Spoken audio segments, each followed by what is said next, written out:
Kembali ke Banta Podcast Part 3.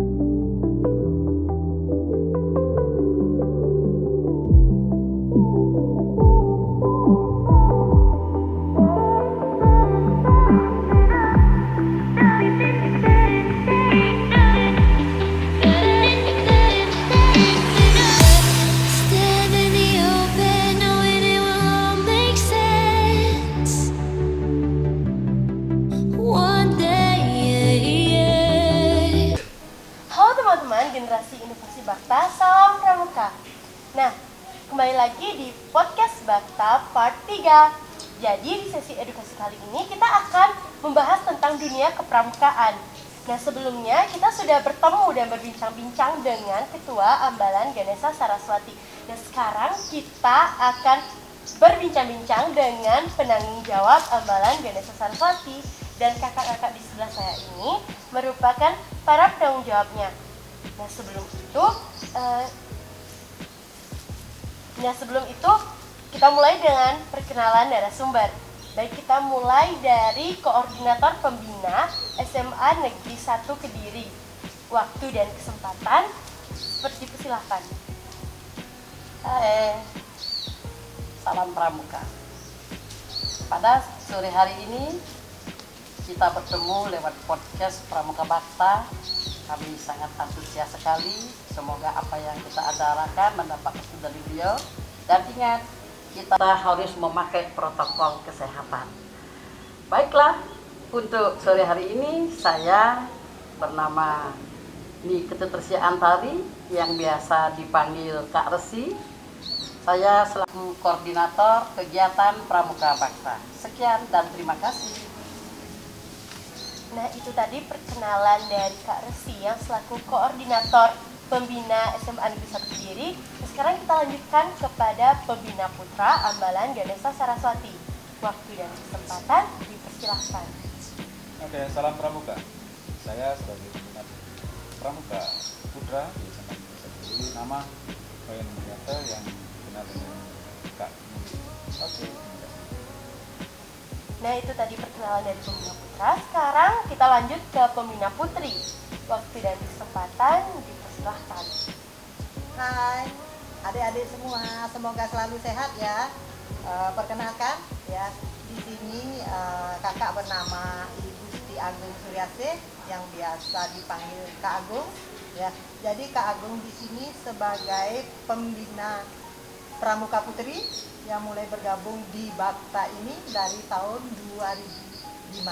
Terima kasih. Nah, itu tadi perkenalan narasumber pada podcast kali ini. Sekarang kita masuk ke topik bahasan, yakni apakah pramuka itu masih seru saat menggunakan sistem pramuka daring? Dan dalam podcast kali ini ada beberapa pertanyaan yang harus dijawab oleh narasumber. Oke teman-teman, kita masuk ke pertanyaan yang pertama. Pertanyaan yang paling mendasar di teman-teman. Apa sih itu pramuka wajib? Dan apakah itu ada aturannya? Nah, pertanyaan ini akan dijawab oleh Kak Muli. Waktu dan tempat saya silakan. Terima kasih Winda selaku moderator. Jadi apa dasar hukum tentang pramuka itu wajib? Tentu itu ada, yaitu sesuai dengan Permendikbud nomor 63 tahun 2019 di Lingkungan, karena disebutkan bahwa pramuka itu adalah ekstrakurikuler yang wajib diberikan dari pendidikan dasar dan menengah. Untuk apa? Jadi untuk mengembangkan potensi atau kemampuan bagi peserta didik terkait dengan kemampuan motornya, atletiknya, dan juga kognitifnya secara tepat. Nah, kemudian selain itu pramuka itu juga dilatih kita untuk bisa bertahan hidup. Jadi karena apa? Karena di dalam pramuka itu kita dilatih tentang bagaimana cara memasak, bagaimana membuat kue, membuat masakan, membuat sayur dan sebagainya. Selain itu juga dalam pramuka juga kita dilatih untuk menanam. Jadi sekarang ini sedang dilakukan untuk menanam tanaman hias. Jadi harapannya apa? Paling tidak anak-anak pramuka itu bisa menghidupi atau mengatur dirinya sendiri sebelum menjadi mengatur keadaan. Nah, itu kira-kira yang dapat saya sampaikan. Kenapa kok pramuka itu wajib? Ya, Ya, jadi itu teman-teman alasan kenapa pramuka itu wajib. Nah Kak, sekarang kita lanjutkan ke pertanyaan berikutnya, masih di Kak Muldi. Bagaimana sih Kak cara pengelolaan pramuka pencapaian SKU jarak jauh itu? Silahkan Kak. Oke, kalau itu kita kan gunakan dengan 3 huruf saja, yaitu mau. M itu adalah mengkondisikan.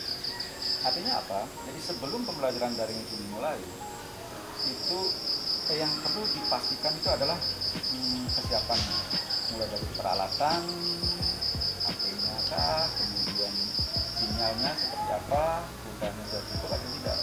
Itulah yang M. Kalau yang A Kak? A itu aktifkan.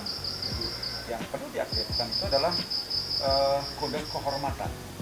Ya, misalnya selalu ingat tentang beribadah, kemudian selalu taat pada norma yang berlaku. Jangan sampai kemudian ada satu yang melanggar norma, itu anak pramuka, kan enggak bagus.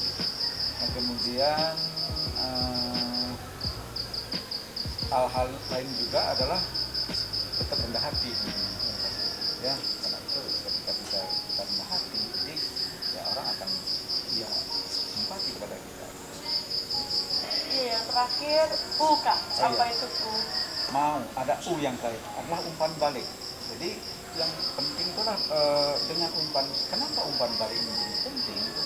Karena dengan adanya umpan balik kita akan tahu sampai di mana pemahaman terhadap materi yang sudah diberikan. Jadi lewat apa umpan balik itu? Misalnya bisa dilakukan lewat WA, lewat classroom, atau lewat media yang lain. Oke Kak, itu kan istilahnya mau. Bagaimana jika ada yang tidak mau dalam pelaksanaan itu Kak? Jadi ya tentu di antara sekian banyak anak-anak itu pasti saja ada yang tidak mau, atau beberapa yang tidak mau. Jadi dulu juga pernah ada kejadian itu, ada yang tidak masuk, terus bagi ditanya, dicari rumah dan dimintai keterangan istilahnya, apa alasannya, ternyata alasannya dia tidak suka pramuka. Tetapi dengan apa namanya, kesabaran para pembina dan juga para KPA-nya, kemudian dia lakukan dengan hati, kemudian orang bilang itu kalau kita lakukan datangnya dari hati pasti akan cepat masuk ke hati. Akhirnya itu dengan sendirinya dia ikut berminat untuk ikut pramuka, gitu. Jadi tanpa dipaksa. Jadi kita harus sabar, jadinya tidak bisa instan. Oke. Jadi itu teman-teman alasan kenapa pramuka itu wajib. Jadi Kak, ada satu pertanyaan lagi. Bagaimana sih cara pengelolaan pramuka pencapaian SKU jarak jauh di masa pandemi ini? Kak, waktu dan kesempatan saya persilahkan. Itu jawabannya ada 3 huruf. Pertama itu adalah 3 huruf, yaitu mau. M itu artinya mengkondisikan. Jadi sebelum pembelajaran daring itu dilakukan, itu hendaknya dipastikan dulu kesiapannya seperti apa, mulai dari alatnya, kemudian sinyalnya udah baik atau tidak, kemudian kuotanya cukup atau tidak, itu M. Kemudian yang kedua itu adalah A, aktifkan. Apa yang perlu diaktifkan? Yaitu kehormatan.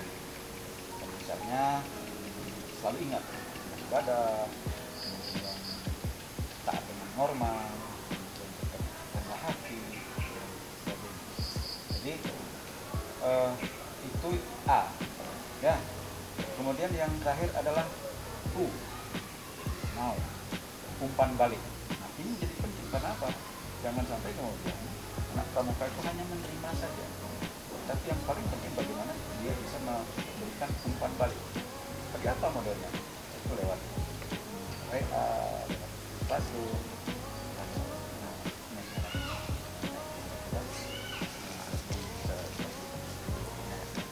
Oke Kak, bagaimana jika ada yang tidak mau dalam menjalankan itu Kak? Bagaimana pendapat Kakak? Oke, itu pertanyaan yang karena di antara kita pasti saja yang tidak mau. Dulu padahal anak-anak, ada satu anak yang tidak pernah masuk mengatakan bahwa kenapa tidak pernah ikut pramuka? Saya tidak hobi pramuka Pak. Tapi akhirnya apa? Ketika kita berikan penjelasan, karena dari hati begitu. Karena orang bilang kalau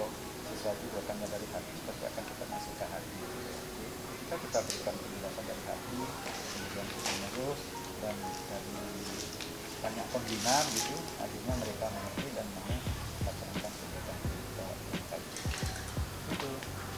Oke, jadi kita tuh harus semangat teman-teman dan harus mau dalam menjalankan kepramukaan ini. Oke, kita lanjut ke pertanyaan ketiga. Apa saja yang bisa dikelola dari latihan pramuka daring ini secara kita pada saat ini memasuki pandemi COVID-19 seperti itu? Dan pertanyaan ini akan dijawab oleh Kak Resi. Waktu dan kesempatan, silahkan. Baik, pada acara terima kasih. Apa saja yang dapat dikelola pada zaman pandemi ini untuk mengikuti kegiatan pramuka? Tadi sudah dikatakan sama Kak Muli bahwa pramuka itu adalah wajib berdasarkan sumber hukum. Karena sifatnya wajib, maka kita di zaman pandemi ini harus juga mensiasati bagaimana kita mengadakan kegiatan pramuka secara daring, yaitu caranya mengaktifkan fitur digital. Ya, karena sekarang zamannya zaman digital, maka kita aktifkan itu, kemudian kita siasati. Ya, seperti kemarin dulu kita pada tanggal 14 Agustus pada hari ulang tahun pramuka, kita mengadakan kegiatan pertama kali bertatap muka lewat Zoom kepada adik-adik kita kelas 10, kepada tamu amalan dan calon penegak. Kita membawakan materi yang mesti kita sampaikan seperti kode kehormatan, dan kemudian yang berikut, pertemuan yang kedua, kita memberikan mereka sebuah tanaman kaktus untuk dipelihara dan diamati. Kita berikan di dalam pramuka ini adalah tanaman belajar begitu. Kemudian yang berikut itu akan diberikan kembali kepada sekolah pada akhir kegiatan mau semester 3, jadi dalam kenaikan kelas. Yang kemudian yang kedua, memberikan penjelasan tentang kegiatan latihan. Pada setiap kegiatan latihan kita mengadakan absensi secara daring. Itu wajib hukumnya. Kalau dia tidak mengabsen secara daring, mana mungkin kita tahu bahwa dia mengikuti kegiatan. Maka wajib mereka itu absensi secara daring. Di sana kita berikan tugas-tugas yang apa mestinya mereka sampaikan, dibantu oleh adik-adik DA, Dewan Amalan Ganesha Saraswati, yang begitu aktif membantu kami di dalam kepembinaan. Dan kemudian tugas-tugas itu yang ketiga, dia setor lewat video. Dia membuat video tutorial. Contohnya seperti membuat tali temali. Adik-adik kita kelas 10 itu wajib membuat video yang mana namanya simpul hidup, simpul mati, dan seterusnya. Dia melaporkan lewat video, ya, boleh juga lewat IG, lewat TikTok, ya, anggaplah mereka public speaking seperti itu. Itu yang mereka bawakan dan itu mendapat penilaian, kami yang menilai. Kemudian yang berikut adalah membimbing langkah demi langkah. Tadi Kakak Muli mengatakan bahwa ada yang suka, ada yang tidak suka. Sekarang bagaimana adik-adik yang tidak suka dengan pramuka, karena itu hukumnya adalah wajib, kita dampingi mereka, kita bimbing mereka, kita arahkan mereka. Astungkara dengan kegiatan seperti itu selama ini boleh dikatakan 99,99% adik-adik kita mengikuti kegiatan pramuka. Bahkan adik-adik kita dengan senang hati di tingkat berikutnya menjadi bantara, laksana, dan seterusnya. Itu adik, terima kasih. Jadi itu teman-teman, kita sebagai generasi inovasi Bakta, jadi kita tidak boleh kalah dengan pembina yang mengharuskan dirinya untuk melek teknologi seperti itu, teman-teman. Nah, sekarang kita lanjutkan ke pertanyaan yang keempat, yakni bagaimana sih cara menumbuhkan semangat peserta didik untuk latihan dan uji SKU dan SKK Nah, pertanyaan ini akan dijawab oleh Kak Agung. Waktu dan kesempatan saya persilahkan. Ya, terima kasih ya kepada moderator. Pertanyaannya itu sangat menarik ya. Bagaimana cara menumbuhkan semangat peserta didik ya. Seperti tadi sudah disampaikan juga sama Kak Muli ya bahwa model yang kita gunakan di dalam proses pramuka daring itu adalah dengan prinsip mau ya. Jadi kemudian dengan prinsip mau itu kita kolaborasikan dengan teknologi ya. Jadi anak-anak sekarang yang sudah sudah canggih dalam hal teknologi itu bisa mengkombinasikan beberapa media sosial itu ya. Jadi biasanya di sini kami selaku pembina itu biasanya menerima secara aktif anak-anak yang memang ada niat untuk cepat menyelesaikan SKU atau minta tanda tangan dari SKU itu ya. Jadi mereka aktif menghubungi kami selaku pembina. Jadi setiap saat ya kami selaku pembina di sini selalu bersedia ya menerima. Jadi tidak mengenal waktu ya. Itu bisa dilakukan melalui WA ya, dengan video call juga bisa. Kemudian yang pertama, asalkan di sini anak-anak senang dulu ya. Jadi kalau mereka sudah merasa senang, jadi mereka akan melakukan sesuatu itu, mau melakukan sesuatu kalau mereka sudah merasa senang. Itu intinya. Jadi di dalam proses pramuka daring ini, jadi dibilang prosesnya itu tidak serius, santai, tetapi tujuannya itu dapat di sana ya. Jadi di samping dengan menggunakan WA itu juga, jadi ada di sini disediakan beberapa kuis-kuis interaktif ya. Jadi itu untuk menguji kemampuan daripada peserta didik atau adik-adik semua di sini ya. Jadi salah satu caranya itu minimal di sana adik-adik harus menumbuhkan motivasi ya. Jadi motivasi itu timbul jika kita sudah merasa senang, kemudian mau melakukan sesuatu ya, diimbangi dengan motivasi, pasti kalian akan bisa mencapai SKU dan SKK. Demikian. Baik Kak, lanjut ke pertanyaan selanjutnya masih di Kak Agung. Bagaimana uji SKU dan SKK online dalam pramuka daring ini, Kak? Ya, jadi berhubungan kembali ya dengan pertanyaan yang tadi ya, jadi ada hubungannya bagaimana pengujiannya ya. Jadi ya sudah pasti pengujiannya yaitu melalui media yang sudah kakak sebutkan tadi itu ya, misalnya dengan WA ya. Jadi adik-adik bisa memberikan item-item di dalam SKU itu ya. Jadi mereka bisa mengirimkan video, bisa mengirimkan gambar ya. Jadi kita tinggal memberikan nilai bahwa adik-adik itu sudah mampu, sudah memiliki satu kecakapan di dalam bidang-bidang tertentu yang sudah ditentukan di dalam SKU itu ya. Begitu.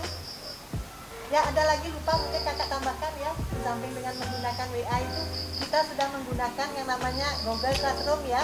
Jadi setiap kelas itu ya, jadi setiap sangga itu ya sudah dibentuk sangga-sangga itu, jadi mereka mempunyai kelas sendiri-sendiri yang masing-masing kelas itu dikoordinir oleh masing-masing pembina yang dibantu oleh DA ya. Jadi mereka bisa kita bisa menukar informasi di sana ya. Jadi adik-adik di sana bisa masuk di Google Classroom di sana dengan memberikan materi, dengan mengadakan latihan-latihan, kemudian menunjukkan keterampilan di sana. Jadi itu yang bisa dilakukan ya. Demikian. Jadi Kak, dalam pramuka daring itu pasti ada halangan-halangannya kan Kak? Apa saja sih halangan-halangan yang sering Kakak temui dalam membina pramuka daring ini seperti itu Kak? Ya, biasanya halangan itu ya pasti ada ya. Misalnya ini kadang-kadang lucu juga ya, artinya kalau pas pramuka daring itu jadwalnya itu kadang-kadang anak itu merasa kecapean ya, tidurlah sebentar, akhirnya mereka tidak bisa absen, tidak bisa mengikuti ya. Jadi itu kendalanya. Jadi kemudian samping itu kadang-kadang yang males itu padahal sinyalnya kuat, dia bilang ada sinyal tak kuat Bu. Nah itu alasannya ya. Jadi variasinya seperti itu ya, tapi dimaklumi sepanjang itu tidak terlalu terlalu sering, 1-2 kali saja ya mungkin ya. Tetapi sebagian besar ya, jadi siswa-siswa di sini Bakta ini khususnya jadi antusias untuk mengikuti pramuka dari ibu. Ya, jadi mereka semangat ya. Demikian. Jadi itu tadi jawaban dari Kak Agung. Jadi kita harus tetap semangat teman-teman sebagai generasi inovasi Bakta. Baik, kita masuk ke pertanyaan yang terakhir nih teman-teman. Apakah peran, tugas, dan fungsi anggota dewasa dalam implementasi di satuan pendidikan gerakan pramuka? Baik, pertanyaan ini akan dijawab oleh Kak Resi. Waktu dan kesempatan saya persilahkan. Terima kasih Adik Wina yang membawakan acara dengan semangat sekali. Baik, apakah tugas fungsi anggota dewasa dalam implementasi di satuan pendidikan gerakan pramuka?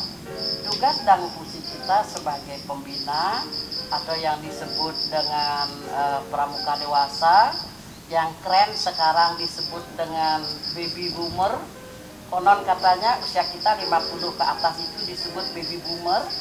Ya, tugas yang pertama itu adalah membentuk karakter. Karakter itu adalah modal dasar di dalam setiap gerak. Supaya adik-adik kita mempunyai karakter yang kuat, maka kita sebagai pembina harus mendampingi. Supaya apa? Supaya karakter mereka itu terbentuk dengan baik, mental, moral, spiritual, rasa kebersamaan, rasa bertanggung jawab. Itu yang harus kita bina. Di dalam pramuka itu tugasnya adalah pembina. Kemudian yang nomor 2 itu adalah pembina sebagai mitra didik atau sebagai fasilitator. Kita sebagai generasi tua, ya hal ini disebut pembina, yang tadi keren disebut baby boomer, itu kita sebagai fasilitator.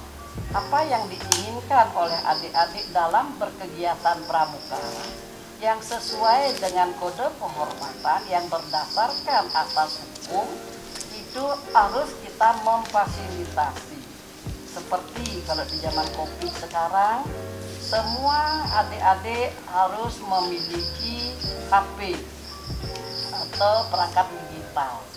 Itu orang tua yang punya tanggung jawab. Kemudian mempergunakannya itu kita pembina. Maka kita pembina selalu controlling kepada adik-adik, terutama dalam penggunaan. Atau minimal lah kita berikan mereka hal-hal yang boleh dan tidak boleh. Kemudian yang berikut tugasnya adalah untuk menumbuhkan pramuka penegak, untuk tumbuh berkembang menjadi sosok yang baik sehingga mencapai tujuan pramuka.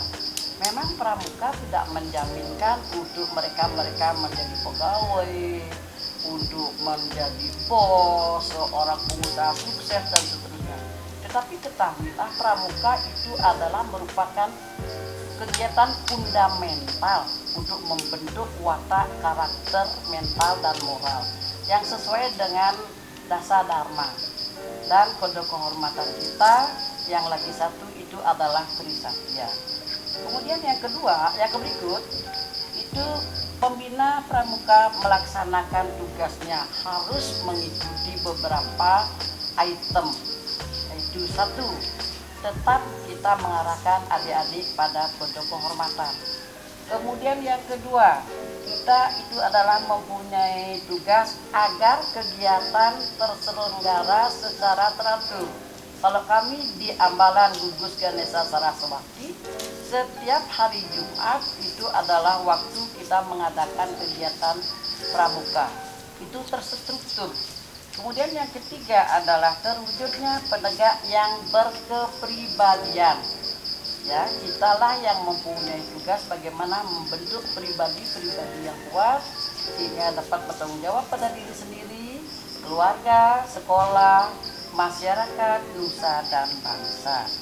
Itu. Yang terakhir itu adalah dalam melaksanakan tugasnya seorang pembina atau yang disebut dengan pramuka dewasa, yang keren disebut baby boomer ini, itu bertanggung jawab pada diri sendiri, bertanggung jawab kepada generasi, bertanggung jawab kepada Tuhan. Artinya segala kegiatan yang kita lakukan kembali kepada diri, masyarakat, dan kepada Tuhan. Begitu adik Winda. Oke, Kak. di Bakta sendiri kan mengenal dengan istilah Go Green. Iya. Bisa Kakak jelaskan apa maksud dari Go Green di sekolah kita ini, Kak? Silahkan. Oke. Kita di Bakta sudah memerangi sampah plastik kira-kira 3 atau 4 tahun ya Kak ya. Sudah dari dulu kita memerangi sampah plastik karena kita ketakutan di kedepannya kita terkubur oleh sampah plastik itu sendiri. Kemudian anak-anak jelas sudah tidak menghasilkan hasil yang baik, sehingga kurang lebih 2 atau 3 tahun pula Bapak Kepala Sekolah yang dalam hal ini Kakak Kamabigus, beliau selalu menerapkan kita membawa botol tumbler dari rumah yang sudah terisi air. Kebetulan kita di Pramuka menganut Go Green itu, setiap anggota dewasa, anak-anak penegak dan adik-adik calon penegak itu harus membawa botol tumbler ini yang di dalamnya diisi nutrisi atau yang disebut water infus ya, yang diisi dengan irisan tomat, mentimun, kemudian jeruk atau yang disebut lemon, daun mint ya.